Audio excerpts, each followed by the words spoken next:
You are now tuned into the Creators Edition. How you doing, guys? Welcome to the third episode. This guy over here that's giving me a hard time, his name is Dustin. I love it, but yeah, my name is Godwin. This is the topic today is innovating with constraints. I'll let you take it away, brother. All right. So when it comes to innovating with constraints, the reason why I wanted to do this episode was because I feel like so many people have, like, they put like roadblocks in front of them when it comes to like creating, and it hinders their creativity. Like they create their own like creative blocks. Mm-hmm. And I just feel like a lot of people can relate to it as well. Like, I mean, I've experienced creative, blocks and stuff like that. But just knowing that whether it's financially, whether it's because a lot of people say, hey, I can't do this unless I have $10,000. Exactly. I know some people that are artists that say they won't make a song because they don't have a big studio set up. Mm-hmm. And I'm like, there's people out here making music in their basement. Some people make music on GarageBand on their phone. Like, that's a fact. Like, what do you think people were doing with their demo tapes back in the day? I think we have access to so many things that we probably wouldn't have had access to back in the day. Like, for example, when it comes to like being a content creator, some people think they need their favorite YouTuber has a $900 camera with a $2,000 lens. Yep. So, oh man, if I don't have $3,000, how can I be this YouTuber? And I'm like, $3,000 doesn't even assure you that you'll be able to at all to create. The main thing is creating the content. Like, if the quality of the actual content is there, you're good. Correct. Some people think the quality has to be with visually what it looks like. But if the actual quality is there of the substance of it, then you're good. Yeah. Like, I can watch a 1080 video. A lot of people don't even know the difference between 1080 and 4K. At all. You know what I'm saying? So our iPhones shoot 4K. Correct. Some people don't even know that. Nope. So you're saying you need a Sony whatever exactly to make your videos when you have your iPhone. Exactly. So things like that is just why I kind of like wanted to like use this as the next topic that we speak about. And it's crazy that because this topic right here is it was near and dear to me too, because my company is called Writer's Block. You know what I'm saying? So the point of it was because, at times you may have that, but how do you get up out of that? You know what I'm saying? And that's the whole reason of that name right there, is to always understand that even if we are having a block at times, what do you do to get up out of that? And this topic right here is very important, not only for the people that's watching, but also for me as well. You know what I'm saying? Because I go through that a lot as well too as a creative. So I can't wait till we go through this actual episode to be able to break down exactly how to get up out of that and how to actually innovate with constraints. You know what I'm saying? First off, I want to just let the viewers know exactly why we chose this topic as well too. So many people create issues for themselves when it comes to creating, right? People think that everything needs to be a high budget production.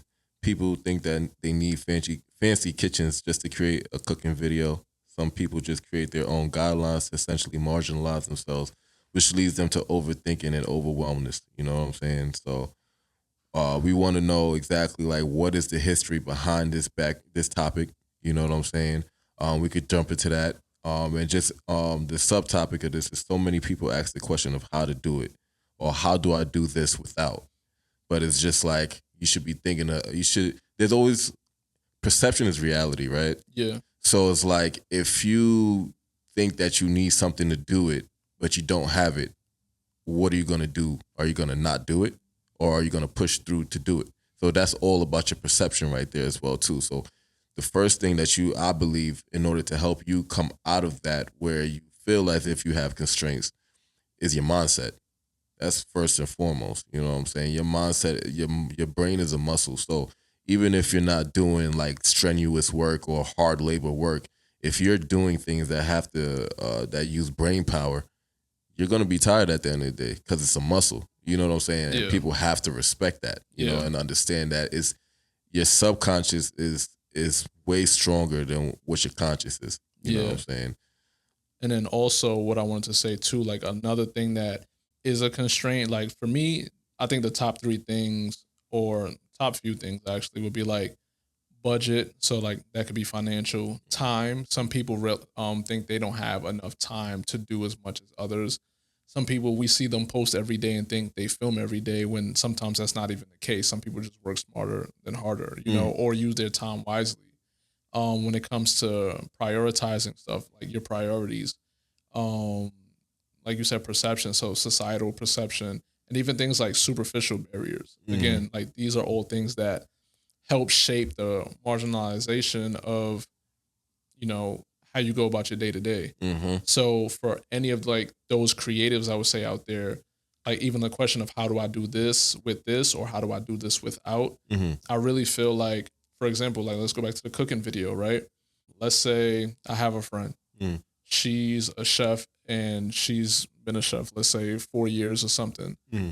She's been known from like through word of mouth, right? But now let's say she wants to start creating social media content to help expand her horizon, you know, get in front of other people that she probably wouldn't get in front of. Now she probably wants to travel. Instead of saying doing New York, she wants to travel to New Jersey or travel to Connecticut or whatever the case may be. Like for her, she knows how to cook. Yeah. But she doesn't know how to go about doing videos. So she may think, oh man, I have to buy this expensive tripod, this expensive camera, this expensive this. I need, oh my gosh, there's so many different things that I need to do. When one, like I said, you can use your phone. Yeah. Yes, you can have your traditional tripod. There are some tripods that help you shoot. I'd say if I'm watching a cooking video, I would definitely love like a overhead view of like what you're making, you know? So there's a tripod that does that, but that tripod might be $200 and you may not have $200 to spend on that type of tripod. Exactly. But a traditional one could be $25 to $30 or $40 or whatever the case may be. I would still say get the cheaper tripod. It is a little bit more like tedious work to change angles, but kind of like break down what you want your video to look like. So even if you go, and I'm a big believer in like emulating, like if you see something that you like on social media, go ahead and copy that, especially if you haven't done content before. That's one of the easiest ways to actually get into and get comfortable with doing content. So let me just piggyback off of that, because you know I'm good at doing that. When I'm listening to you right now and just knowing your journey, it sounds similar to how you started out, right? As far as like skits and stuff like that, right? Yeah. So what was that your reasoning for doing the skits, to get comfortable in front of the camera? And like, how long did it take you to get comfortable in front of the camera to be able to move on to like, say, acting and stuff like that? So, that's a great question, actually.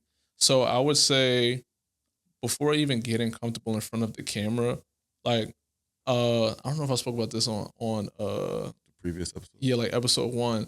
But my nervousness, I really let it go when I used to make music. So I was in a group, and I always thought like, yo, I'm confident, you know what I'm saying? But like all that stuff sounds like hearsay, you know, once you get in front of like a crowd. Yeah, exactly. So I got in front of a crowd, and the crowd could be anything. Some people, they can strive in front of like 2,000 people and feel nothing. Exactly. And then get in front of like 10 people and go, whoa, I'm nervous. Exactly. You know, and vice versa. So for me, the first time performing, I was really like nervous, but I got through it. Yeah. And I was like, okay, cool, it's not that bad. Yeah. Until I got in front of, I was supposed to go on a college tour, and I got in front of like 6 or 7 judges. And when I tell you I messed up my lines, my lyrics, like I was like blatantly nervous, me out on it.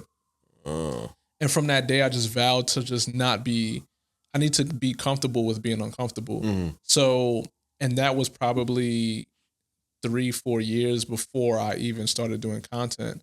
So for me, I've already developed like being more confident and things like that, being on camera. When we one of the first things I actually like created was Love in Long Island, which was a spinoff of Love and Hip Hop. That was my first time really being on camera and just being like somewhat comfortable, but I still wasn't, I know like if I watch it back, I wasn't that much comfortable in my skin. And what year was that again? 2014. 2014.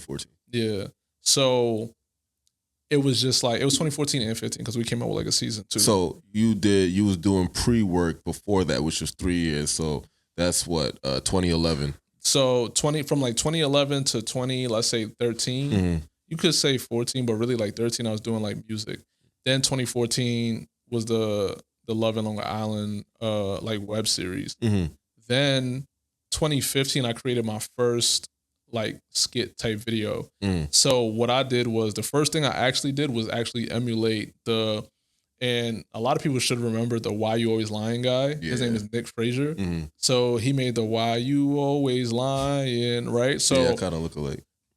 And the funny thing about that is when I did my video and I put it side by side to his, like I literally went and got the same. I had the same outfit at my house. I remember that. And then even his backyard, I guess it was, a similar backyard to his. So I just was like, hey man, can I just borrow your backyard for like 10 minutes?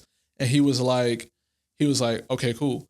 And once I put the video together and I put it out as a joke just so like some of my friends could just like, that I was in college with, could just laugh at it. Exactly. But then it took a whole different turn and pages started reposting it and I got millions of views. I went from like 1,500 followers to like almost 3,000 to like 4,000 and like. And there was no expectations. No, there was no expectations. Exactly. And I was like, okay, wow. So content may be a thing. So for me, just like being aware, and that's another thing with people that are creatives, always be aware of your own like performances. So when a lot of things on social media can be hit or miss, right? And it's not just social media. It could be any like industry you're in. If it's like like if you're a writer, you know, like you're writing like a TV series, like, hey, you might have a thing for like crime drama. Like that's your thing. Yeah. But every time you step out of crime drama and you try to do like a rom-com, it doesn't hit. So that just lets you know like, yo, something that you're doing over here is working. Yeah. And a lot of people do stray away from, they want something to be different. Correct. They don't like things to be like repetitive or they feel like it's redundant. Yeah. I just want to say like, that's actually a blessing for you to actually have something that works over and over and over again. Like, yes, you may think it's redundant because it's the same, say, concept, but at the end of the day, a lot of people would kill to have that type of success. Yeah. Having something work over and over again, you know? And I feel like to go back to what your question was, like even being comfortable in front of the camera, that just helped me. Like so many people just giving me like reassurance or high praise or whatever the case may be, like following me and saying, yo, you're funny, helps you be more comfortable when it comes to creating more and more videos. And yes, I think it did play a good part because a lot of people didn't know if I was the original person or if the other guy was the original person. Yeah. So definitely took like some of his like heat like with him. Yeah. But that wasn't like an intention or anything. Exactly. Because like you said, I didn't have any expectations. And I wanted to piggyback back onto that as well too, because having like, and what I even realized myself too as a creative is that like we put expectations on ourselves and we want to make sure that everything hits the way we want it to hit, right? And we wanted to make sure it reaches millions of people on the first try and this, that, and the third. But putting those expectations and that type of pressure on yourself, it sometimes doesn't allow the universe to give you what you want, right? Because you're putting a constraint on yourself. Yeah. So I think that was important that you did that, didn't have any expectations. That was the first thing.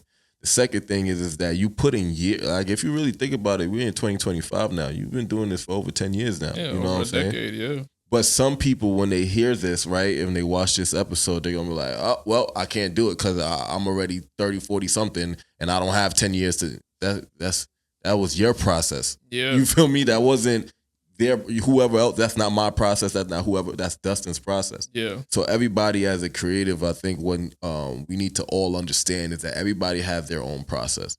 You feel me? And sometimes it could take 10 years. Sometimes it could take 2 weeks. But at the same time, you know, us having this conversation right now is just to not only let you know about our journey, but also just let people know that everybody has their own journey and just to respect your own journey, respect your own path. Yeah. And I think that's because, like you said, like everyone has their own process, like the way how you start, like, because a lot of people do, like, we like to look at other people's success and go, man, I wish that was me.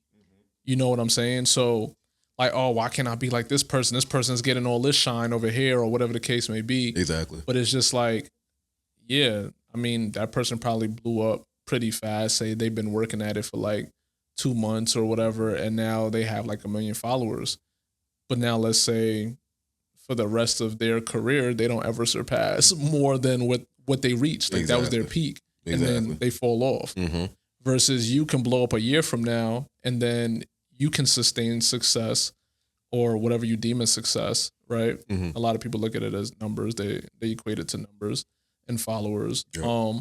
But if that, let's say that is the thing, and then we go with the 1 million followers as that other person A's peak, you as person B, you'll then surpass that and have, say, 70 million, but it took you a year later than person A. Exactly. I would rather be person B in that situation, Yep. you know? So like you said, just always stay focused on like your lane and what you do. Like kind of don't let things deter you or detour you from like what you think your process is. Like just stay focused when it comes to that.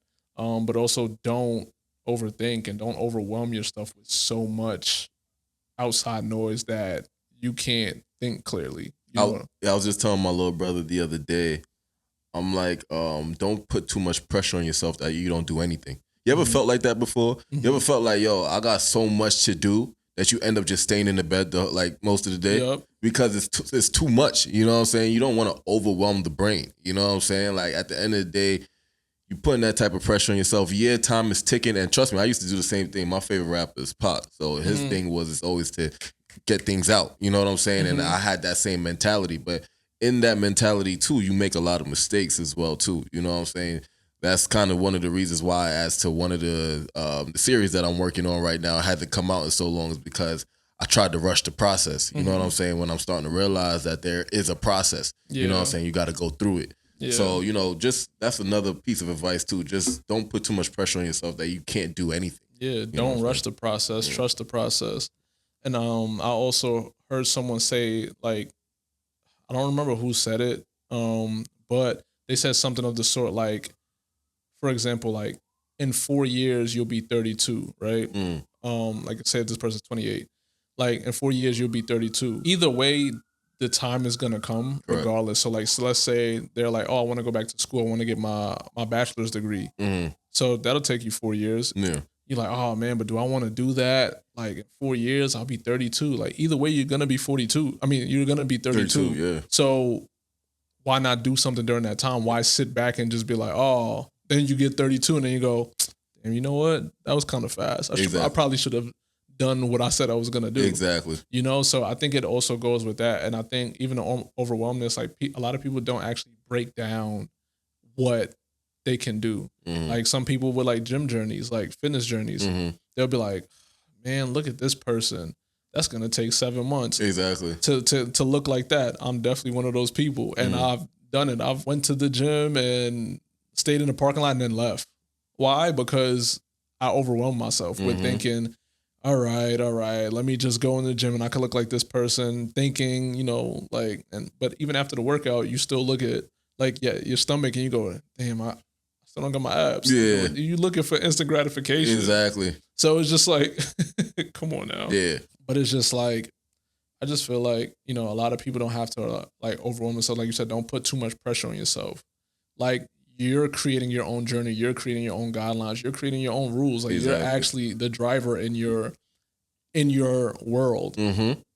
So you putting more pressure on yourself, like it doesn't help. You don't do anything. You know, if it didn't help when your manager did it, why do you think it'll help if you did it? Exactly. That's a good one, yeah. So it's just like, I understand why people do it, but once you can be aware and get out of it, you go, yeah, that's kind of stupid. Yeah. That's a little naive. Just get out your own way. Yeah, like get out your own way for real. Like even to like move on, like so like a Kai Cenat.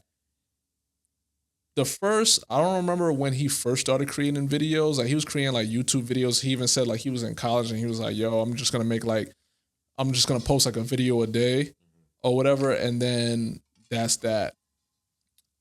But when he started streaming, one of the main streams that helped him, like that could have said, yo, I'm done, was there was actually like a mouse that ran across his room when he lived in the Bronx Oh, while on stream, and everyone saw it. So like something like that is what a lot of people may be afraid of. Like, I don't like the way my room looks. I don't like the way this looks, like that polished look. People think they need it when people are more relatable when it's just real, raw, and authentic. We call that the ugly aesthetic. You know what I'm saying? And that's a beautiful way to say it. You know what I'm saying? Like, I feel like Instagram has probably made us like that. To me, that's why I like TikTok more than Instagram. Raw. You feel what I'm saying? Like, Instagram is like stuck up, like girl, you know, like you have to be like, it's like the gala over there. Like you have to be dressed to impress. Just for nobody to comment, because everyone wants to just look to see what you're doing. People not even interested in engaging and talking. And it's great when people do talk, but it's probably like minimal. You know what I'm saying? Like, people aren't having real conversations in those comments for the most part. But if I go on TikTok, I can see somebody that just woke up, just like I just woke up. And they're just like, you know what? I just had a dream about blah, blah, blah. They didn't wait to put on their makeup. They didn't even wash their face. They didn't brush their teeth. They didn't even know. Their kid probably crying in the bed next to them. And they're just like, I just needed to post this. Yeah. And I'm just like, this was real. You didn't do anything. You didn't edit it. Or, you know, you probably could have like took some stuff out or whatever the case may be. But it was just, I felt more relatable to this. You're laying in your bed. I feel like I'm on FaceTime with this person. Like, you know, like when you're on Instagram, this person looks like they're not even real. And honestly, if you know, like, shout out to all my people that live in the Bronx. I'm not trying to say nothing crazy, but if we know the Bronx or just the inner city of New York City, that's something you might see. You know what I'm saying? You might see a mouse running. That's just what it is. Like, it's, you know what I'm saying? And for him to be vulnerable and to be able to keep that on there, you know what I'm saying? And be able to just be like, yo, that's a part of my journey. And that's what I was going through and living through. So many people could relate more to that than not. Exactly. You know what I'm saying? Exactly. And I think when it comes to Kai, right, having that mouse caught in his room wasn't like his end all be all. You know, that's something that could break him and be like, you know what, I don't want to show my face on the internet ever again. You know, it could like drive him away from this. Like, you know, fast forward, he's the biggest streamer. You know what I'm saying? Like, breaking his own records. And even if he's not the biggest streamer, most well-known streamer. Exactly. You know, so you knew already that there were mice around because your brother said, like, yo, you sure you want to stream? Because, you know, the mice, but they didn't see the mice for like, say like the past like week, like they were nowhere to be found. And he was like, yo, but the day he chose to stream, it ran across the room. You know what I'm saying? So you still was able to innovate. You still was able to bounce back from that. You didn't let that hinder you. At all.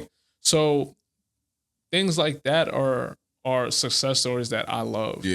Like, you didn't let anything get in your way. Exactly. You know what I'm saying? Like, you're living where you live at did not get in your way. You still was able to go out and do what you needed to do. Exactly. You know, like I said, fast forward, now he's living in Atlanta. This like a big mansion, and he's very, very rich. You know, got a lot of opportunities, brand deals, commercials, connections, networking, and it's just like, this is great. Like, you know what I'm saying? So let me ask you a question before we get into the next topic. Building TCE, right, in the beginning, right? Because we took a lot of time to build it, right? Do you believe that there were any constraints that we were putting on ourselves? That we were putting on ourselves? I don't think we were putting any... Actually, no, I'm not going to say we weren't, because we were looking at a bunch of podcast studios. People probably think we're in a podcast studio or something right now. Like, we're really not. Shout outs to our friend Gigi. Like, you know what I'm saying? Like, this is her apartment building. And was like, hey, you know, I got a place in here that we could probably film at. Exactly. And we were like, okay, you know, we didn't have to pay for it. Again, shout outs to Gigi.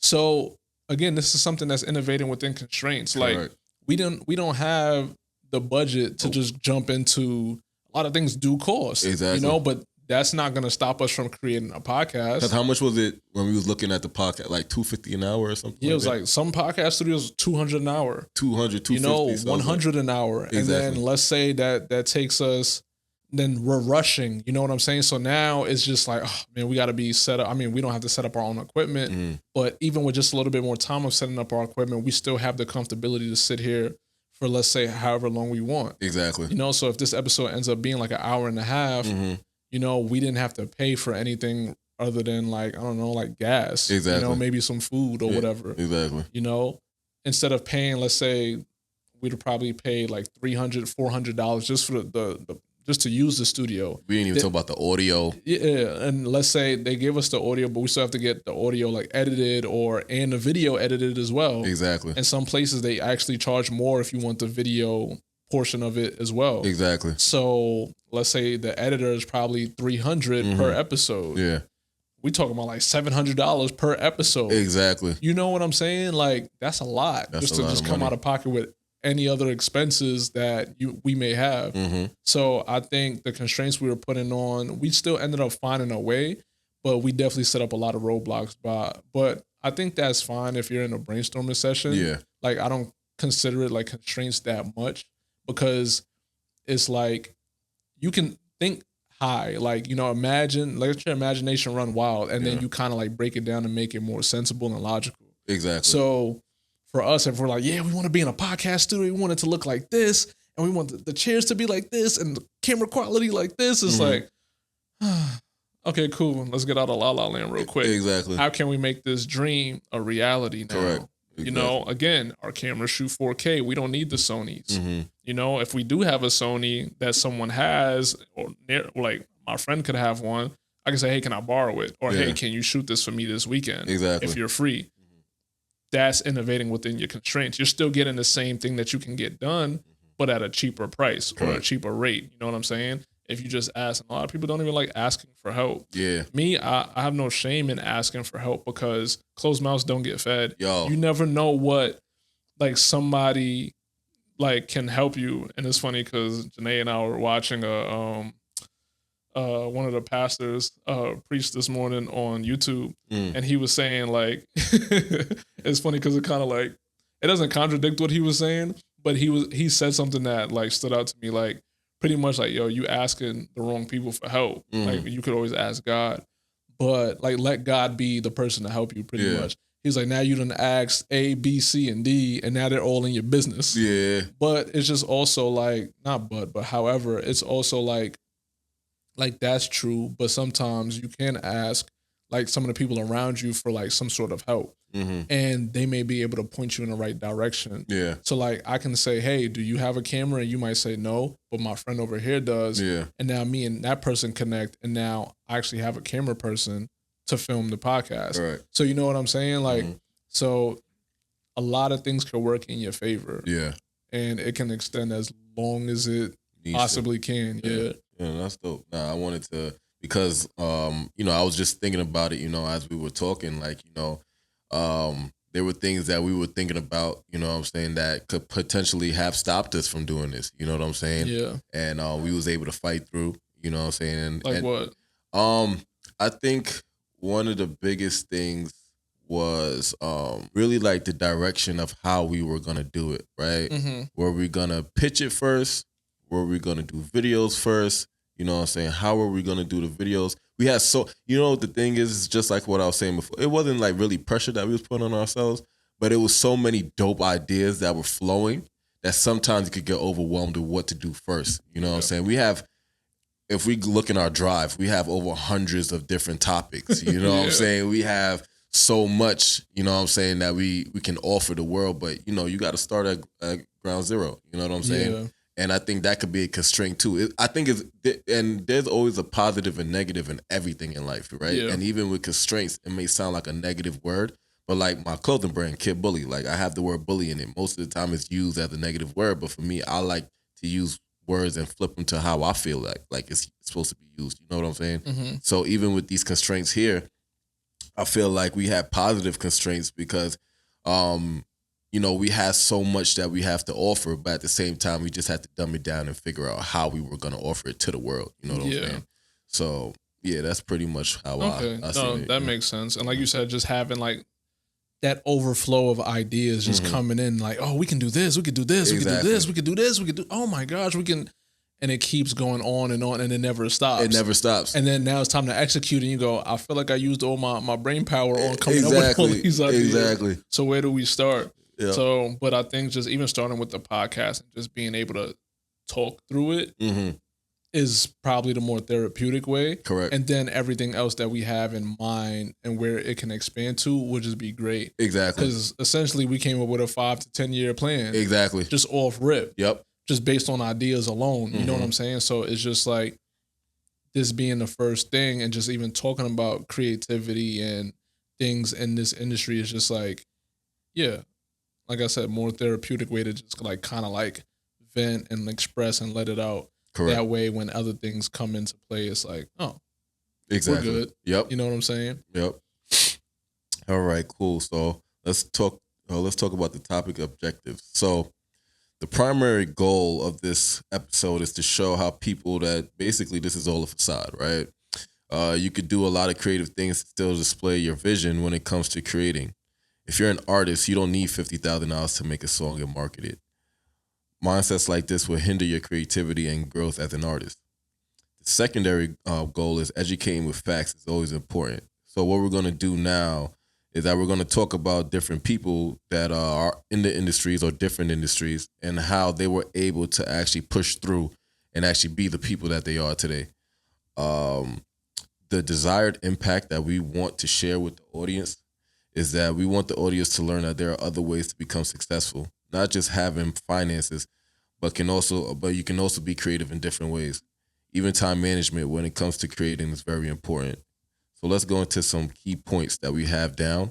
And we also going to go into some case studies as well, too. Some of the key points that we have here are advantages of constraints. Remember, I was talking about the positivity and constraints. So the first thing is focus and clarity, right? So it forces individuals and teams to laser focus on what truly matters. So just like what we was talking about just now, right? We have so many ideas that we wanted to put out there that we had to figure out exactly what's the first thing that we wanted to do, right? The next thing is creativity through scarcity. So scarcity of resources can breed creative thinking. So once again, the scarcity of what we were talking about with TCE is the finances, right? Yeah. So we was able to tap in with Gigi in order for us to let us use the space test, right? Yeah. Then we have risk taking. So encouraging risk taking. So the fear of failure can take a back seat. So we didn't really talk about this, right? As far as like risk taking and stuff like that. Is there a time where you took a risk and it actually worked out in your favor and also didn't work out in your favor? Like how did that? And also when it didn't work out in your favor, how do you believe it helped propel you in your career as a creative? So when it comes to like even the word failure, like I don't think I fail. Like I feel like that's something we pick up in school. Like you either pass or you fail. Yeah.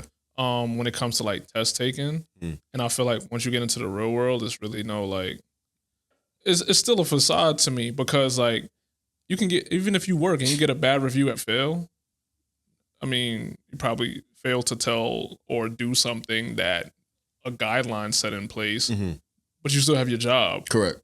Like, you know what I'm saying? Like, you're still getting your paycheck at the end of the day. You still got paid during that day to fail. Yep. So is that really an L?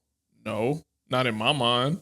So it's just like, I feel like it's the wrong L. Lessons. Yeah, That's the right L, it's really a lesson. Like, hey, this is a mistake that you made. I'm letting you know of the mistake you made just so you can do it the proper way another time. Correct. So whether that may be like research that made you, you know, you probably thought to yourself, hey, I thought I read that correctly, but I didn't. But that's because you probably stayed up late at night and didn't go to get the proper amount of hours of sleep before making that mistake or something. So in your mind, you could say, well, all right, lesson learned.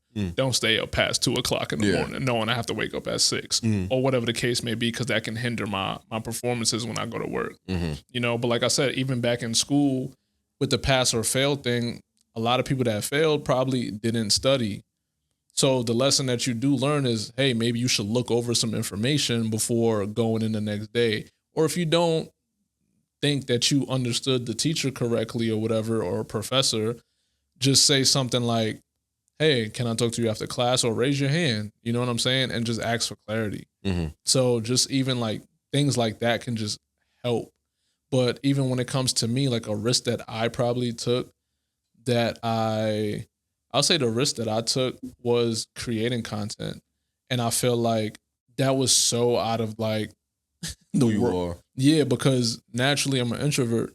So me being a on camera personality is like, is this the same person? Like, you know what I'm saying? A lot of people think I am the extroverted part of myself when they meet me. And then I'm introverted and they're like, wait, what? Yeah. And a lot of people that know me as an introvert may see me extroverted and go, what? Yeah. And be confused. So I think just taking that risk of creating my first video and then continuing to, because even after I made that Why You Lying video, I took like 3 months off. I didn't create another video. I really just stayed in like my, like at home and just like kept thinking of ideas like over and over and over and over. And my friend O'Shane, he's just like, yo, we just kept bouncing ideas off each other and we're like, we don't know what to do next. Like, we don't know what we want to be known as or whatever. Like, we even like down to my Instagram name, like my Instagram handle. Like, what do you want your handle to be? Do you want it to be your real name? And I was like, he's like, it should be your real name. And I was like, no, I don't want it to be my real name. I want a persona. I don't want to be, because I know myself to be an introvert. I want to be somebody different. If I say I'm myself, I ain't going to do nothing. Yeah. You feel me? So even me just putting those roadblocks just to fast forward, and literally my Instagram handle is my name. Like, yeah, it is. You know what I'm saying? He was right for telling me that. And I was like, hell no. Yeah. So, but I think like, yeah, just me taking that risk of creating videos created so many more opportunities for me. Like now I can say I've done videos that have over 1 million views. Like my brother and I, we probably have over billions of views on our videos and all across the world. You feel what I'm saying? Like YouTube paid for us to go to Coachella. Like that's an opportunity. I've been in commercials. Like that's opportunities. You know what I'm saying? I've been on TV, reality TV, game shows, won money on game shows. Like even the job that I just got as a senior content creator at VaynerMedia, that's a decade of me putting in work. Yep. You know what I'm saying? Now I get a salary to do what I actually love doing. And not a lot of people can say that. Exactly. So it's just like, I didn't have those types of like expectations when I first started creating videos at all. Yeah. But that risk was something like a seed I planted. Correct. That grew into like a big old tree with a bunch of branches. Called opportunities. Yeah. To this day. Yep. You know what I'm saying? Like I didn't know my first year in grad school, me just saying, hey, let me just do this stupid video real quick, was going to lead to something that I'll probably love for the rest of my life. So it's just like, wow. Yeah. You know what I'm saying? That's a great risk, a big risk that I took, and it ended up being a great result. And I'm still reaping those benefits from that risk that I took. Yep. So, but now when it comes to like a risk that I took that didn't work out, I would say after I was done doing music, I was like, you know what? I was in a group, like I said, so I was like, I'd rather manage anyway. Like, I just felt like I always wanted to be a manager. Like, I never really wanted the lights and the cameras, just you know what I'm saying? Play in the back. Yeah, and just like kind of like put things into like perspective and like run things pretty much. So one of the people in the group, his name is King Flea. I was like, yo, I'll manage you. And this is kind of what I spoke about the first episode too. But just like some of the finances, right? Going to college, and shout out to FAFSA, you know, like and Pell Grants, Tap and Pell, I was getting refund checks. Yeah. I took my refund check and I invested it in, because I believed in it, invested in his music career. So paying for studio time. I even paid, I actually paid for a feature from Rowdy Rebel, Bobby Shmurda's boy, right? His manager said $3,000 for that feature. I was like, dang, that's a lot. But I just so happened to have it because my refund check. Yeah. So I was just like, I was back and forth with myself. Like, I don't know if I should do it. I should do it. Should I not do it? My brother was like, yo, man, if you don't take the risk, how you ever gonna know if you was willing to take, like, if it was gonna be good or not? Yeah. So he convinced me, like, you know, you're right. So I was like, let me take the risk. Like, why not? You know, you work hard, you play hard. Exactly. You know, go big or go home. That's a fact. So like paid it. The manager started acting funny. It was like, she was like, yeah, he gonna get the song. And we sent the song and everything. Like she was like, yeah, he gonna get to it. She would be like sending like pictures and videos like, yeah, this is him in the studio, blah, blah, blah. So I'm just like, all right. But I was like, yo, can we actually come to the studio while he's doing it? Yeah. Because I think that'll even be better. They can probably vibe off each other and probably even like make other music together. Who knows? Yeah. He could probably jump on a song that he has. Like King Flea could jump on a song that Roddy Rebel has or whatever the case may be. And this was when Bobby Shmurda first really popped off. Like 2013. Like 20, was that 13 or 14? 14, yeah, around that like time. 15, yeah. So, yeah, like 14 maybe.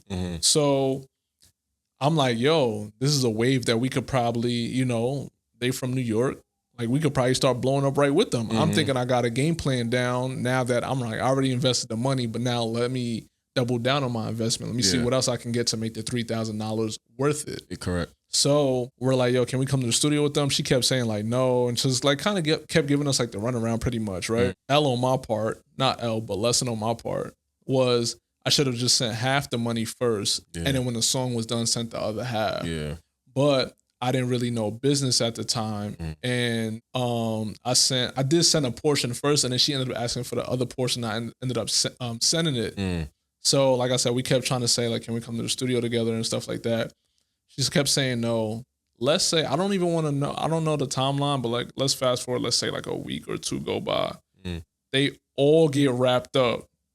They went and arrested all Bobby Shmurda and GS9 and everybody. Like they had a whole raid I think it was a raid at the studio session.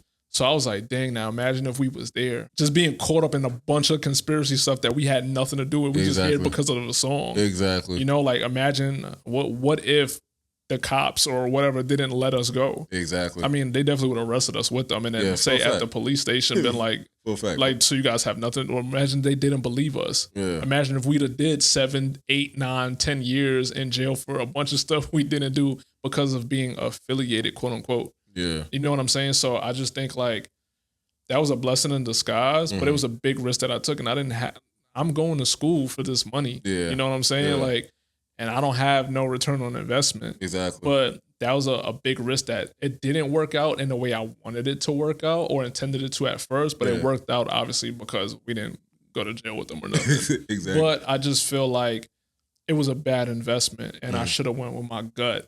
My gut feeling was telling me originally, like, and that's another thing, always pay attention to your gut feeling. Like, no matter what, like your gut probably won't steer you wrong. Yeah. You know what I'm saying?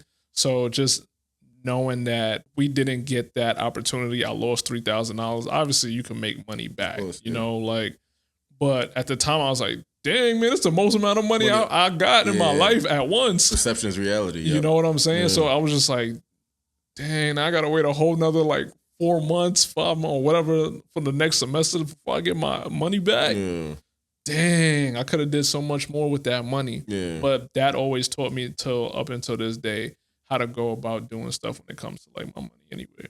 No, that's a good lesson, because even like, you know, even for myself, you know, I was just thinking about it as you was talking, and like a risk that I took. Because I was just about to ask you like, yo, what about you? Yeah, I think definitely 435 was like one of the illest risks that I ever took in my life that I'm still juggling through to today. You know what I'm saying? But I wouldn't. I think it's a good risk. And the reason why is because I've been able to learn so much along this journey, right? So just real quick, right? So I started this journey back in college, and I started writing, say, 2017. 2019, we were able to actually start shooting in, I think, December of 2019. March of 2020 comes, the world shuts down. Boom, said it's done. Come back the next year, still can't do it. Lost money, all this type of, you know, mess, you know, and now I'm actually still trying to actually get it out there to the public and to the people, right? But the thing is, what I've learned during taking this risk is that, like I said before, there's always a way of doing things, right? And you can't skip steps. And I was skipping steps. You know what I'm saying? I wasn't doing things the right way. Yeah. And I learned through this journey how to do things the right way, where I'm now able to teach somebody else that's going through the same things and going through the same hurdles how to avoid certain things. You know what I'm saying? By being able to make sure that you understand the business of this. Yeah. You know, as a creative, we get wrapped up sometimes in just thinking about the creative portion of it when we're not really thinking about the business side of it, right? Yeah. And I think that if I was able to continue to shoot throughout 2020 and actually put it out there, I probably would have been in a worse position than I'm in now because I didn't have my business right. You get what I'm saying? So I could have been one of those, quote unquote, success stories where you come out with something that's fire, but now you don't own shit. Excuse my language, but you know what I'm saying? You lose all of that because of the fact that you didn't get your business right. So I think taking this time out right now to get my business right before I put this dope piece of content out there is very important. Now, a negative risk that I took, or not a negative, but it was a big lesson, was in 2021 in February, I had got laid off my job. And I had a 401k that I had some nice change sitting in there, like 70, 80K, right? Dang. Yeah. I had, just quick, if you working for a company and they say they're going to match it, if you still living at home, if they matching it at 6%, double it. Make it 12%. And don't look at it for 2 years. I'm telling you that. I'm telling you, do not look at it, because what's going to happen is that money is going to grow exponentially and you're going to be like, damn, it only took me 2 years to do this. So that's what I did. And it was a mistake that I did that. I didn't even realize I thought I put it at 6%. I put it at 15% and didn't realize. Oh. So I'm living at the crib and I'm like, the money I'm still getting each check was like, you know what I'm saying? I don't really got no bills. So by the time I got laid off, I'm realizing I got this money in my bank account. I'm like, damn, what do I do with it? So I'm like, you know what? Let me open up a shop. Your bank account or your 401k? My 401k. Okay. You know what I'm saying? So I'm like, you know what? Let me take this. And even though, there's penalties and stuff that's involved in that, I still felt like it was a good risk to take because I'm still betting on myself, right? Yeah. So I opened up a shop, gutted it out, did it the way I envisioned it. I also had help from my shorty sister. She helped me like envision the whole thing, right? So we did it, and what I didn't realize is what it takes to have a brick and mortar. It's so much that goes into it. I remember one time I was building it out, and this guy came inside. He was like, oh, I'm just a guy from neighborhood. I just wanted to see the new business in here, this, that, and there. So I'm telling him, yeah, it's a screen printing shop, in the back, and then in the front, I have my clothing line. He was like, oh, that's dope, right? 15 minutes later, he came back with this tall lady that she worked for the town. And essentially, she's the one that you have to go through buildings through her. Yeah. And you have to have certain paperwork and this, that, and the third. So essentially, to keep it a long story short, she shut me down. She was like, you can't open up.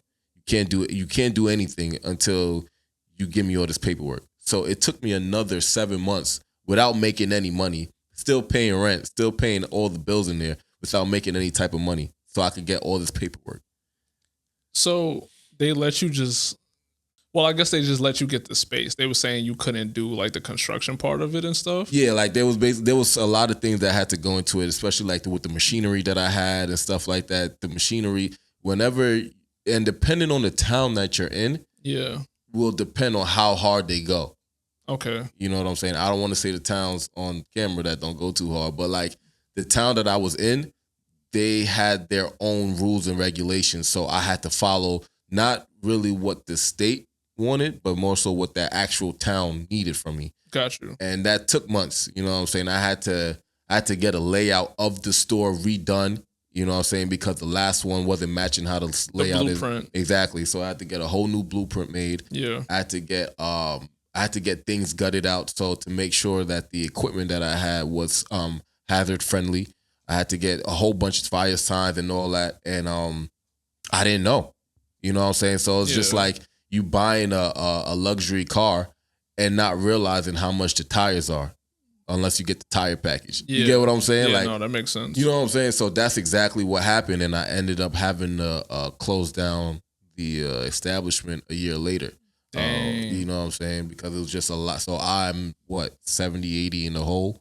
You know what I'm saying? But it taught me a lot because now I understand what it is to have a brick and mortar. I understand how you have to run it.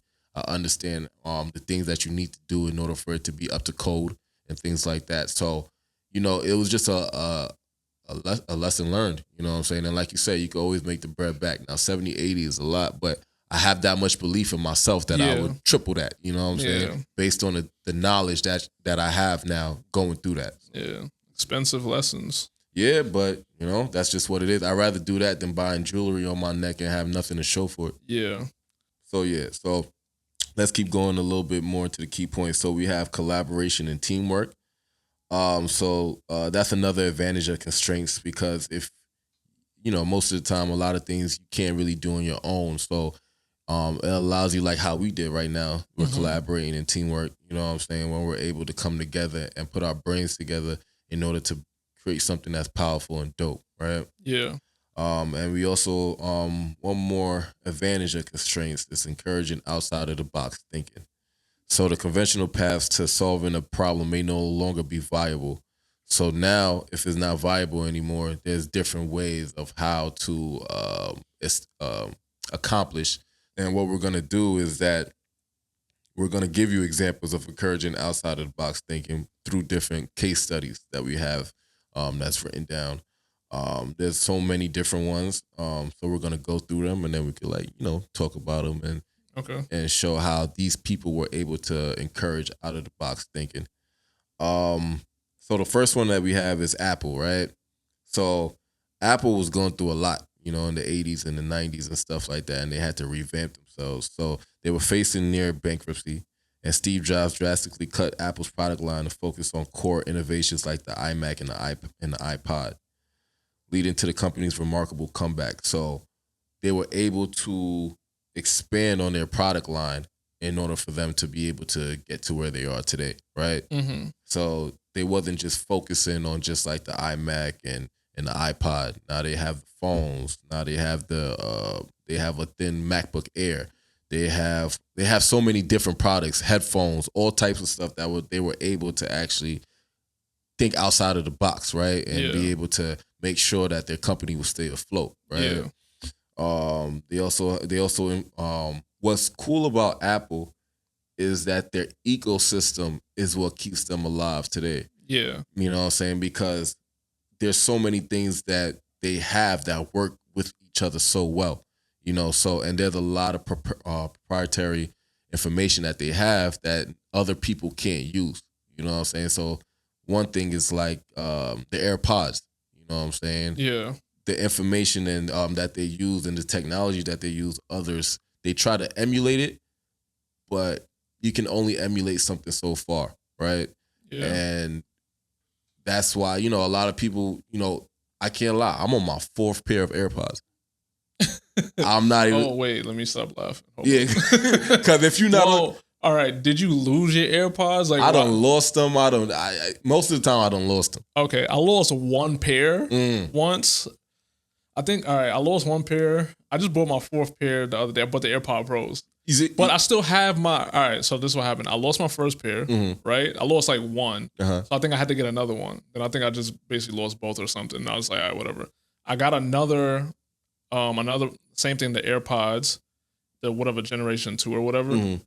And then the right one just stopped working. Like, I can't talk on the phone. Like, it just stopped. Like, I don't know. I think I dropped it in like the sink one time. I was like, dang. So only the left one was working. So I was like, you know what? I'm just going to get another pair. But you see, you kept going back and back and back to get it. Yeah. And I think, and like you said, it's the ecosystem that keeps it alive. Like, I think for me, like, because I just started having one Apple product and then another Apple product, the way that you can just like kind of go like swiftly through each just helped me just keep everything in the same thing. So like I love using handoff when it comes to like using my MacBook and using my phone. Like it just makes my day-to-day very much easier. Like I do understand. I know some people are gonna be like, oh my gosh, but Android could do the same thing. I'm not saying it doesn't. Yeah. I'm just saying why I like it. Exactly. Like, like I feel like if I was more into like, say, I don't know. I just like the way Apple's interface is more like, it's just simpler to use. It's just like cleaner. It's smooth. It's not like clunky. You know what I'm saying? Like, I was even thinking about Apple TV. Like their interface is so dope. It's like futuristic. You know what I'm saying? It's way, I think there's also like, and even to just stay on like the Apple products. So like, for example, like the MacBook Air, right? Like everyone talks about the Pro, like the Pro, like I have the Pro, you have the Pro. Like I like the Pro a lot better. But the thing with the Air, right? They were faced with constraints when it came to like creating like an ultra thin laptop. So it was just like, how can you, mind you, we came from PCs. Yeah. To even put stuff into a laptop was like a lot. Exactly. You know what I'm saying? But, and because you need certain things in it that was previously in it that you needed to work up to like that proficiency. Mm-hmm. So the thing with the Apple engineers, they completely reimagined like the whole design of it. Because again, you know, the MacBook Air is very thin, like Correct. very, very thin. Mm. So something like that just led to like innovations like a new unibody, like aluminum case and like a fanless design, which ended up setting the standard for like portable computers, for laptops. You know what I'm saying? So now when people go and purchase the Air, first of all, they're way cheaper than like a MacBook Pro and stuff like that. So like it's easier. I know if I put this MacBook Pro, this is the 16-inch, I put this in my bag, oh man, I feel like I got like 3 textbooks in it. Yeah. You know what I'm saying? You walk around with the MacBook Air, it feels like you really carrying around air. Exactly. So it's way lighter, but it still can work up to the same proficiency, you know what I'm saying? Versus like a lot of older computers, especially their older models. Correct. So it's just like things like that, them taking risks when it comes to like innovating is definitely one of the other reasons why I feel like it matches. It's more like a personality thing. Yeah. You know, like that's how I feel about like Apple. I feel like you should probably have something that kind of matches like your personality. Like if you're someone who like thinks about being like, you think about your future goals a lot or whatever the case may be, and how you want to change things or whatever, or you like the change or you adapt to the change. Now some changes they do have like within Apple that I go, wait, what? You know what I'm saying? But other than that, I really feel like they're like ahead of the game when it comes to, I don't know, people gonna be like, what? They're not ahead of the game. Like, yo, relax. But like, I just think like a lot of things that they have done have been like ahead of the game or whatever the case may be. Now, when it comes to like, say like something like cloud computing, right? Like we all know now like what a cloud essentially is. Like, you know, it's just like another place where you keep all of the like your storage and stuff like that. Now, early limitations in storage space and say data processing capabilities led to development of cloud computing solutions. So a lot of people probably were going through memory cards, hard drives, things like that. But the cloud just is something that revolutionized how businesses handle data and computing resources. So that way, hey, I can do a lot more without thinking, hey, I need, and, you know, depending on how old you are, you'll remember what a floppy disk was. You know what I'm saying?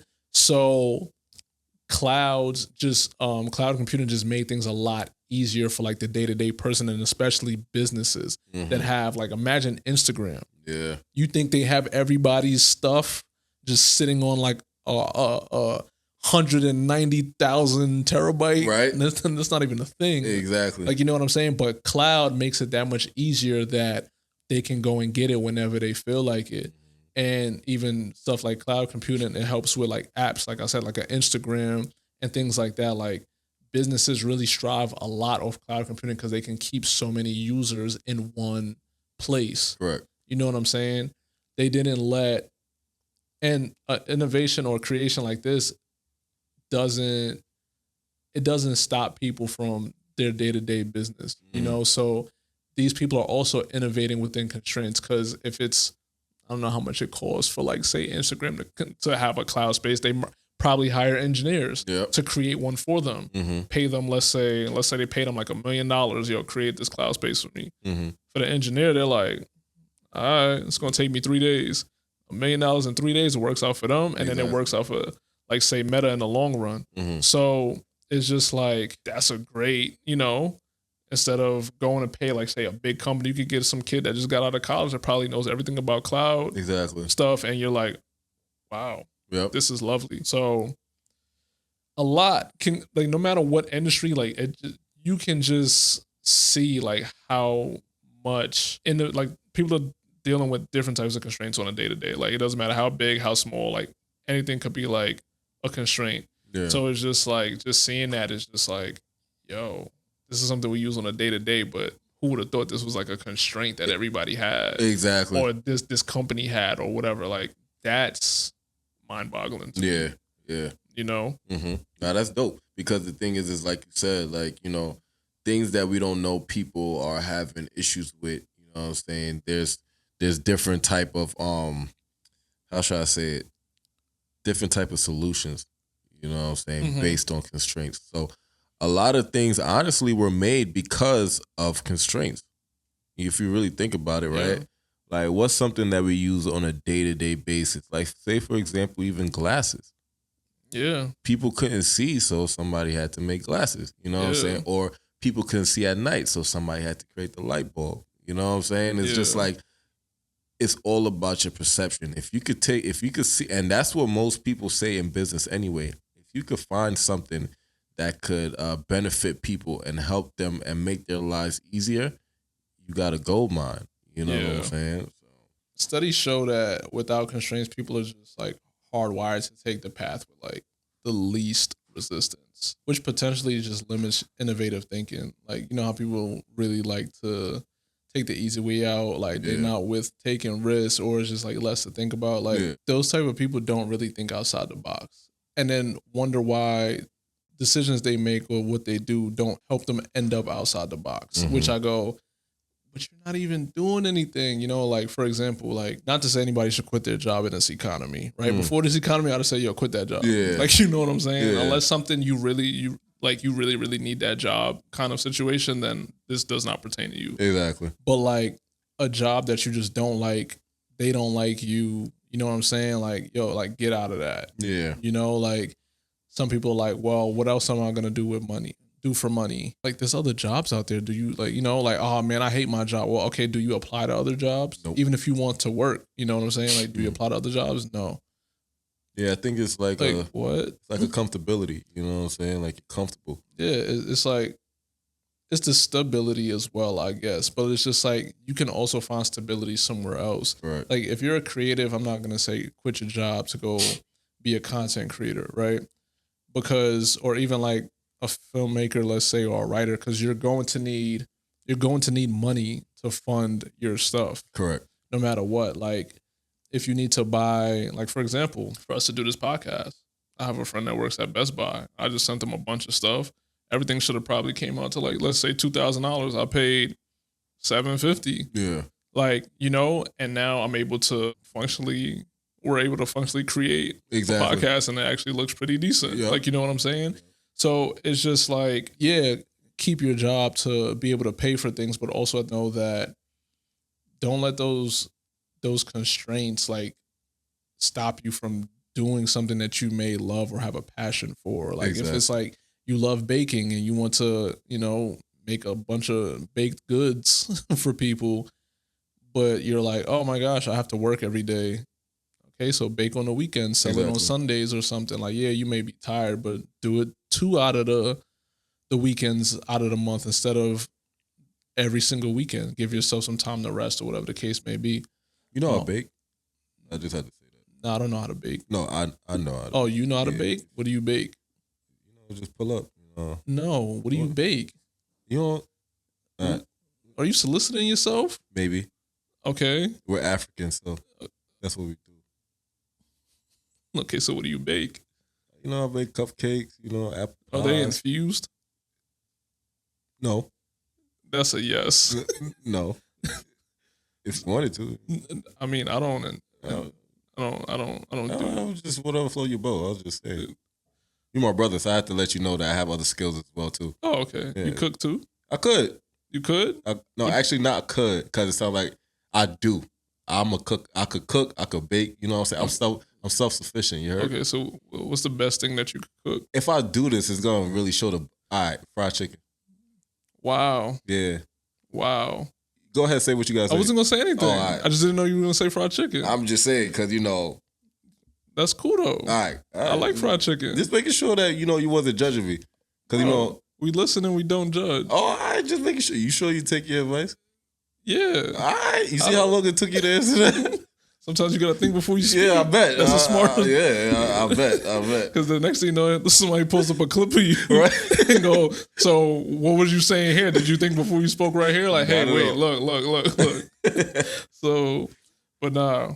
But yeah, like when it comes to constraints, like whether they're like resource like limitations, time restrictions, like system parameters, or even like regulatory like hurdles, just serves to focus and channel creativity and just push people and teams to just like create new solutions that might not have been considered or developed as fast under more comfortable and open circumstances. That's true. So, but yeah, man, like even like constraints, like I would say, like it's different ways, like different strategies to like harness them. Mm-hmm. So, for example, you could always reframe the problem. You know, like instead of viewing constraints as obstacles, consider constraints as opportunities to reframe the problem. Going back to perception is reality. Exactly. Mm-hmm. So even like I said, like say if a constraint for us was, all right, we need podcast equipment, you know, or a podcast studio, and I'm like, well, I could just buy the equipment for that same $700 for one episode, and we can take it with us and go anywhere we want. Exactly. For the same so me spending an extra $50 than it would have been for one episode. Mm-hmm. Now I have the equipment, I own the equipment, I get to keep the equipment and take it wherever I need to do. Exactly. You know, and if I need to spend a little bit more money on, let's say, like a bag or maybe another like item, like say these boom arms, these mic arms, like, you know, like that's better than just saying like every time I need to record an episode, that's $700 out of my pocket. Exactly. So we reframed the problem and came up with a solution. You know what I'm saying? So that's something that definitely helps. So another thing is like embracing minimalism. Strive to extract the most value from the least resources, leading to elegant and efficient solutions. Mm-hmm. So like, for example, like Issa. What was the name of her show? Issa Rae. Yeah. What was the name? I think the Awkward Black Girl. Yeah. That blew up into Insecure. Thank you. Yeah, like she created her own show and she didn't have like the resources to like put it on TV or whatever, you know, probably not even the networking either. Mm-hmm. So it's just like she did what she had to do. I don't know how much she paid offhand or whatever, if that's even like public knowledge or not, but she put out her work on YouTube. She didn't wait for, and some people that do create, this is something you would know as well, putting things into like a film festival and seeing like what it can garner in order to get funding. Mm-hmm. You know what I'm saying? So for her, she just put it on YouTube and said, let's see where it goes. Mm-hmm. So any money, let's say she could have made, she could have just marketed it. Yep. You know, and whether she did that or not, that's something that people out there can even do as well. You have something you want to create, if it's a TV series or a movie or short film, whatever, you can put it out on YouTube first, spend some bread on marketing, and then see where it takes you. You know, it may reach more than the people at the film festival. Because at a film festival, you probably got like maybe 2 investors and maybe like 100 people just watching it, if that. You know what I'm saying? Versus it's on social media, it's on YouTube. It can reach anybody at any given point. You know? So, but yeah, what were you going to say about Issa? But that led to her going into Insecure and being a writer on HBO and everything, producer. Yep. Yeah, I was just like even searching on YouTube, like I'm just looking at it right now. Mm-hmm. And if you go and look on it right now, it's nothing crazy. But the first comment was, I watched this show when I was in 8th grade. Now I'm in college, and now she's on HBO. It's like wonderful. You feel me? It's like that's the first comment, and you just look at it, and you're just like, really? This is. But yeah, because it's not about the actual like product. It is, but it's also about your drive and your passion. That's what you're also selling as well too. Yeah. And I watched an interview with Issa because she's very inspirational. And she said that she just, hit up her friends and family. Like, do you want to be down with this? They say, yeah. They just went into the show and it wasn't nothing crazy. Like, you know what I'm saying? They weren't actors. They weren't Hollywood actors or big time SAG actors, but she did what she had to do. You know what I'm saying? And, and I'm not saying that is that works for everybody. You know what I'm saying? Once again, one size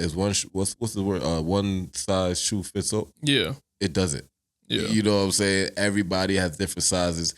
Everybody has different journeys, and they have to understand that. But I think the key thing in anybody's success story, honestly, is consistency.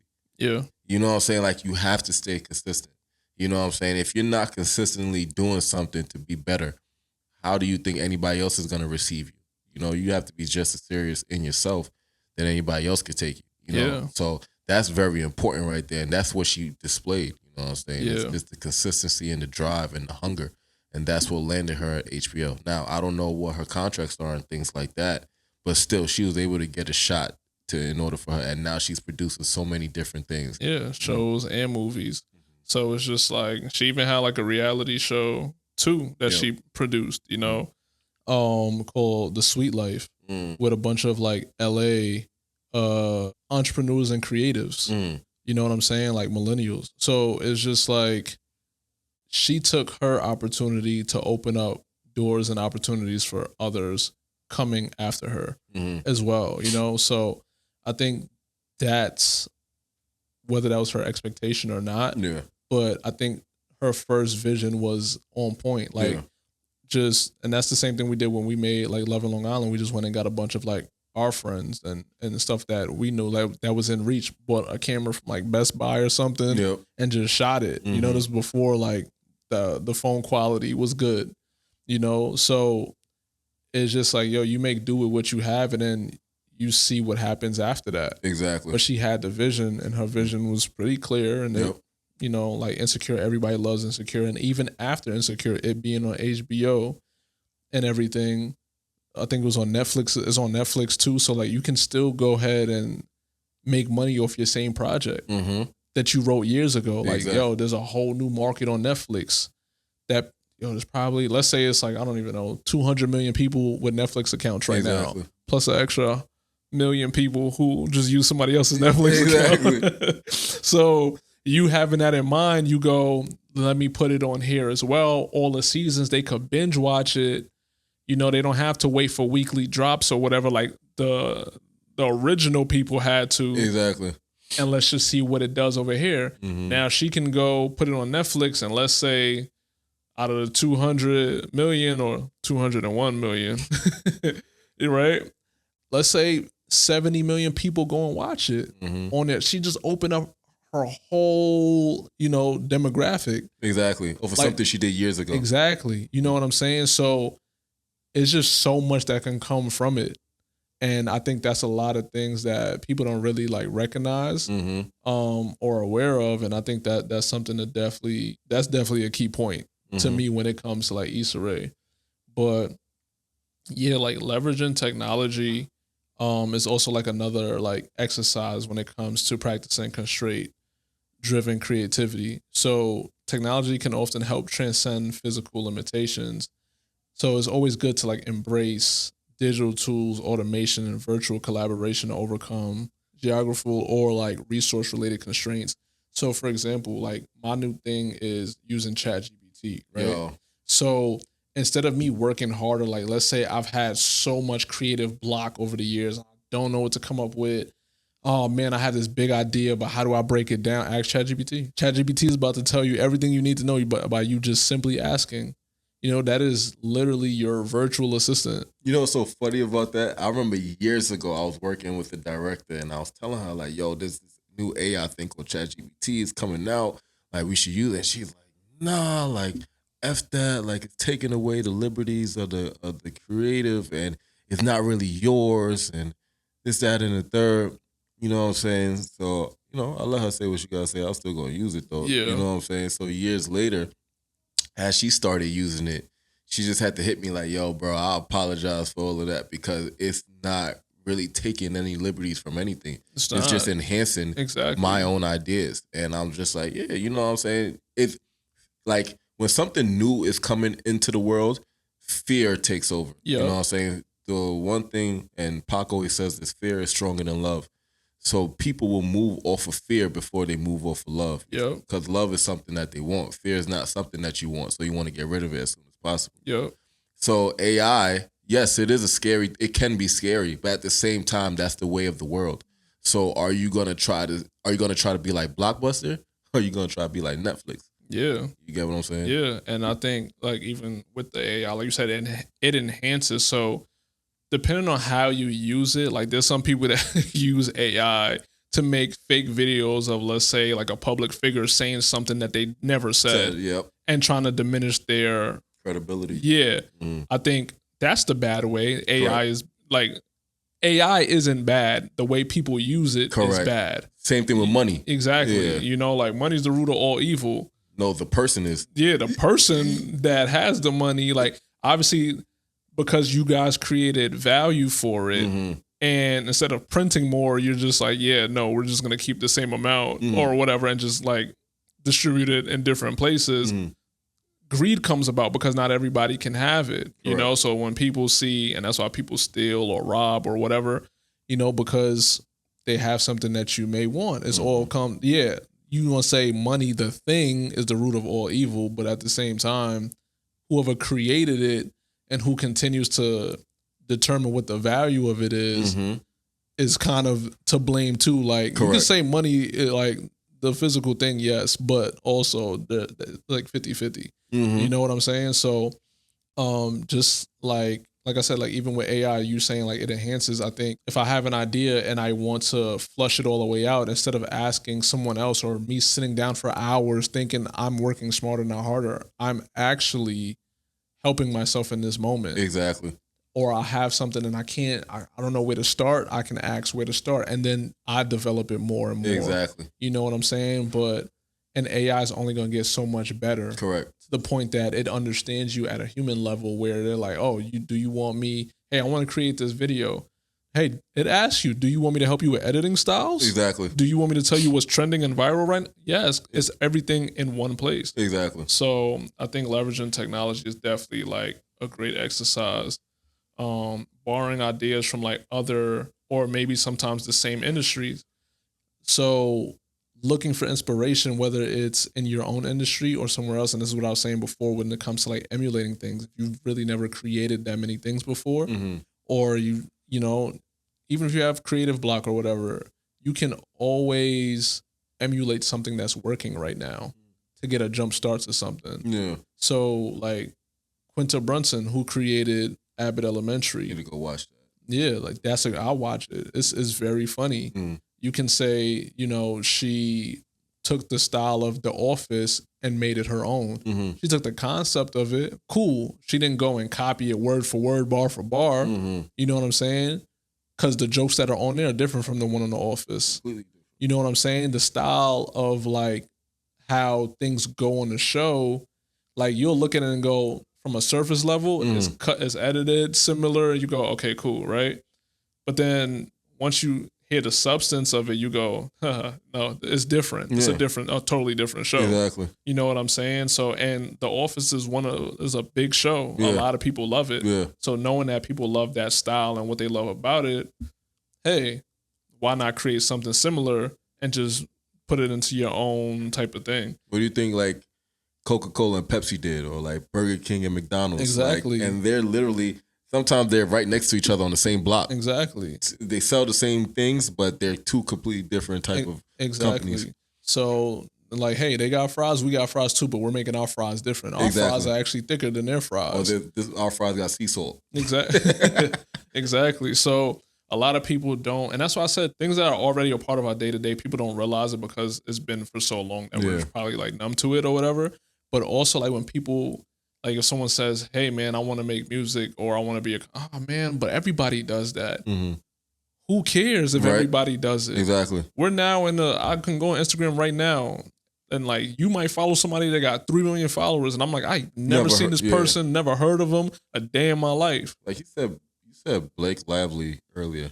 Yeah, you don't know who that is. I really don't. No disrespect to you, Blake, if you watch it. Yeah, but it's just like there's so many people that are out there that can have a platform or have a lot of, you know, that we don't know. We don't know everybody in the world. We can't. You know what I'm saying? So it's just like, it's the same thing. So if a bunch of people are doing something, hey, you can do the same thing, just do it a little bit different. Yeah. You work at a job with 3,000 people. What are you talking about?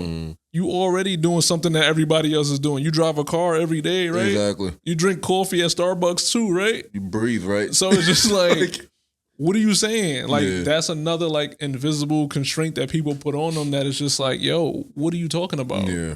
You know, and I just think people just need to realize sometimes, like, take a step back and just see like, yo, hold up. I might be tripping. Yeah. But yeah, like, even with Quinta, to go back to her, like, I remember when she was on Vine creating like skits, You know, Damn, one of her biggest videos, or the biggest video on Vine, was her going to the movie theaters with some tall guy, and he's like she was like, oh, when you finally go out with somebody with money, and she's just like, oh, can I get a small popcorn or something? And he's like, you can make it a large. She's like, a large? Yeah. Like, he got money. Like, so her doing that became a big thing, and that led to her being a part of like BuzzFeed and continuing to doing skits and stuff like that. And then during that time while she's writing or whatever the case may be, she comes up with Abbott Elementary, which is now an Emmy-winning sitcom. And she believed in herself. She had the vision, you know, even though she had a platform of a bunch of followers and stuff. Yeah. She still took that opportunity to make something that could be a staple in the television world. And now she has that. Yep. So, you know, a lot of things came into place for it to be the success that it is, but it all started with her writing it. Exactly. You know, so, and coming up with the idea. And even if she needed to be inspired, we're all inspired by somebody else. Like, and yeah, don't matter. Like, don't be ashamed that you're inspired by somebody else. Like, it's okay. Exactly. Like, not everybody's gonna do something on their own by themselves. You That's know. a fact. So people get inspired every day by someone else. So, but yeah, another thing would be like iterate and learn, starting with a basic solution that addresses the core challenge imposed by the constraint, and then refining it and expanding on it as you learn and adapt. So that still goes with like Quinta, like I said, like you can take the concept of like The Office, but then you reiterate it and you challenge yourself to make it different. You know, you refine like exactly what it is. So people can definitely look at that success story and be like, you know what? I can also do something like this too, but make it more relatable to like what it is in my life. You know? The thing is that also with iterate and learn, you gotta like take it back to your childhood, right?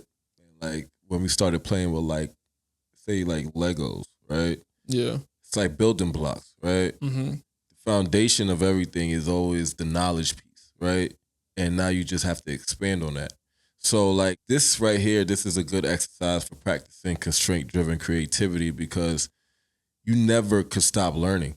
You can learn on your deathbed, right? So it's like, it's always important to make sure that when you learn something and when you add something to your knowledge toolbox, that you always use that tool. You know what I'm saying? Yeah. You always work it, you know, because at the end of the day, like I said earlier, in this episode, your brain is like, it's a muscle. You got to work it. You know what I'm saying? It may take 7 months for you to see your abs, but what are you doing for your mind to be able to grow? Yeah. So that's very important as well too. What people need to understand is they need to have different viewpoints, right? So I always encourage diverse perspectives. Like it's not just my way or the highway, right? So even when it came to doing this podcast, originally I wanted us to have like a mock version of it just to see if we can have chemistry and everything. And you was like, no, let's do it. Let's record it the first time. I'm like, nah, I think we should just like kind of go over it. And you and Janae were just like, no, let's just record. I'm like, I don't think we should. But I was like, you know what? Okay, cool. Y'all beat me 2-1. Yeah. Like, but then when we filmed the first episode, I said, wow, this was even better than I thought. Yeah. All right, cool. That's how we going about it. Like, you know what I'm saying? So even if I wasn't with it, I still was like, I would still encourage the diverse perspectives because then you'll know it's not just your idea. You're open to other ideas and you're open to like constructive criticism. And I think a lot of people aren't comfortable with receiving constructive criticism because they feel like, oh man, I'm embarrassed or whatever the case may be. Me, I love constructive criticism. Tell me what I did wrong so I can fix it. Some people are like, oh no, I think you're bugging. Like, but yeah, like just like being open to like the constructive criticism and the different point of views, I think is very like key. So I encourage everybody else to like have open discussions and brainstorming sessions that involve team members from various backgrounds. You know? So, what were you going to say? No, because I think that's important, right? Because people that come from different backgrounds, especially like when I'm at work too, being a senior manager and like working with different people, I started to realize that everybody that comes from different backgrounds have different stories, right? And with different stories, I believe everybody has different keys and gems that to give to other people to unlock, different doors. Yeah. Right. So when you have diverse perspectives, some people they want to keep, the perspective as one because they feel like that breeds unity.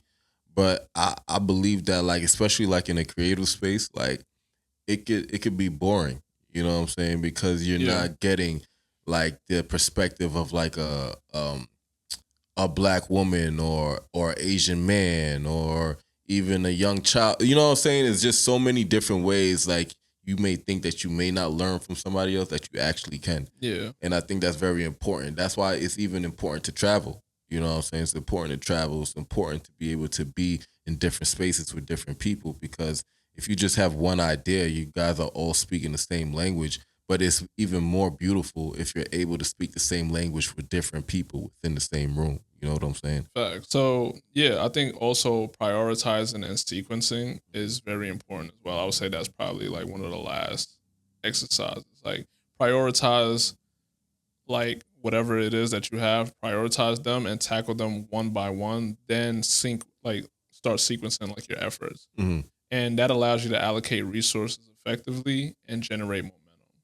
So, like how you were saying before, with you rushing the process. I was about to bring that up. Yeah. So, like you were saying before, like rushing the process, if you would just put things like in a, say, order and prioritize what needs to be done first or whatever the case may be at every point, you would then start to generate the momentum to continue to move forward. You don't have to like go back to something, or even if like mistakes can always happen no matter what. Even if you do need to go back to like something that was on like listed as number 3 on your priority list, it wouldn't be nothing to go back because you already created that momentum. You feel what I'm saying? So I think just for people to know, like, prioritize what's important. A lot of people think the least important stuff is the most important stuff, and it's like, it's totally not. Example, like the people that think, oh my gosh, let me get the $3,000 camera that my favorite YouTuber have so I can make great videos. No, that's not the priority. The first thing should probably be like, how do I set up like whatever I need to set up in order for me to do it? Come up with your idea, what you think fits your style.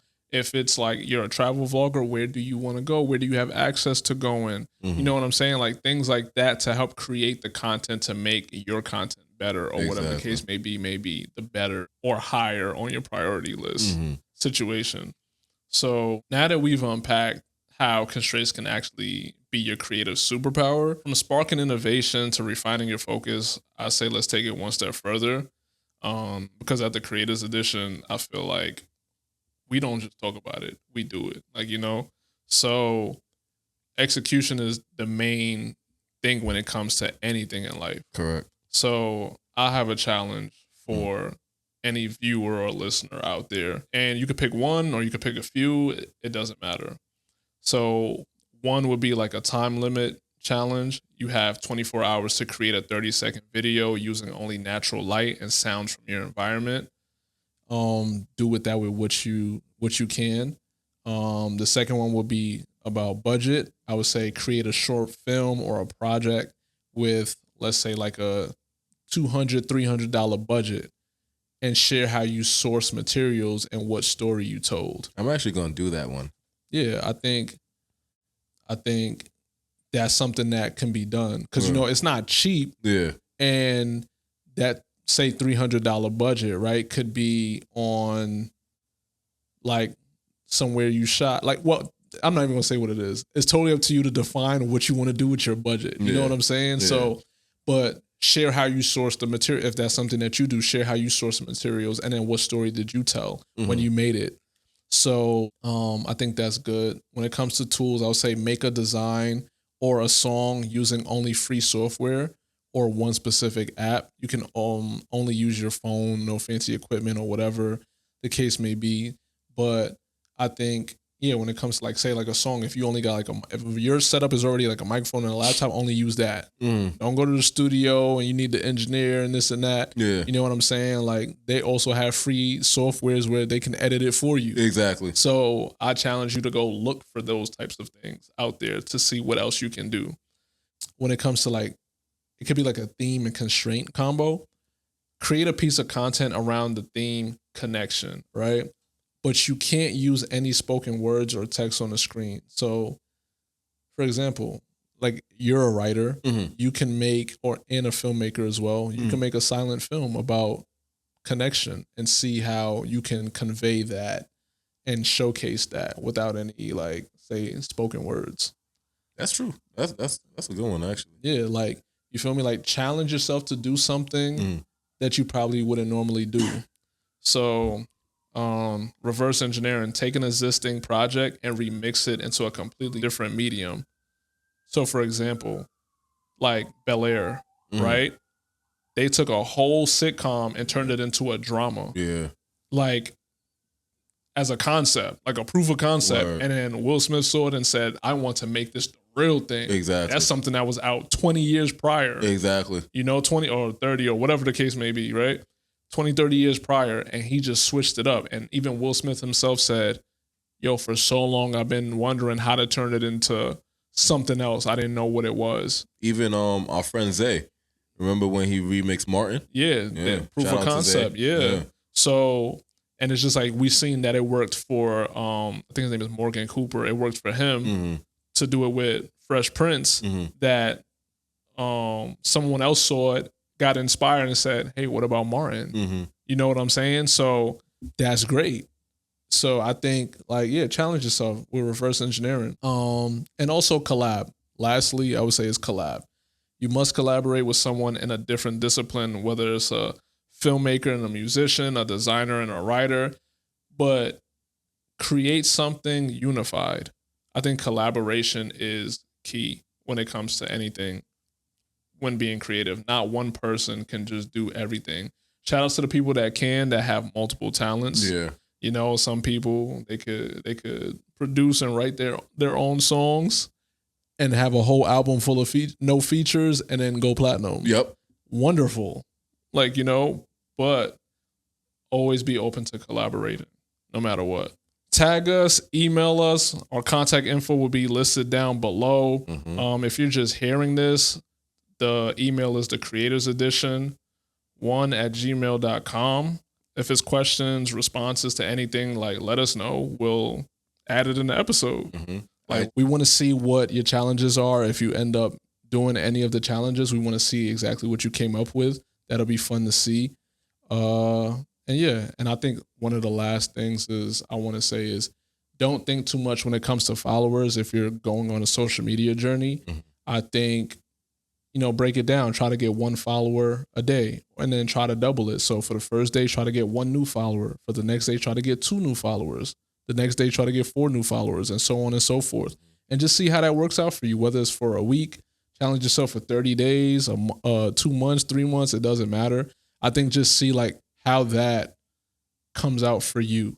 You know, I think a lot of people look at 1 million and be like, oh man, I don't have 1 million followers. Well, how about you come up with a plan to get there? Exactly. You know, like a daily thing or a weekly thing or bi-weekly, monthly, doesn't matter. But just, you'll see how much or how many followers you can probably gain with that logic within like a year, you know, by just breaking it down. I just want to say shout out to our producer, Janae. She helped us with writing this episode. It was pretty good, pretty great. Shout outs to Gigi with the space and, you know, having a great ambiance for us when we pulled up. But yeah, I think it's time for you guys to put those strategies into action. This is our first TCE Creative Constraints Challenge, and let's see what you come up with. You know, we're giving you the framework, but how you break through is totally up to you. So stay tuned for the next episode. Our Instagram handles and contact information will be in the description, and we'll holla at y'all later. Peace. The Creators Edition. The Creators Edition.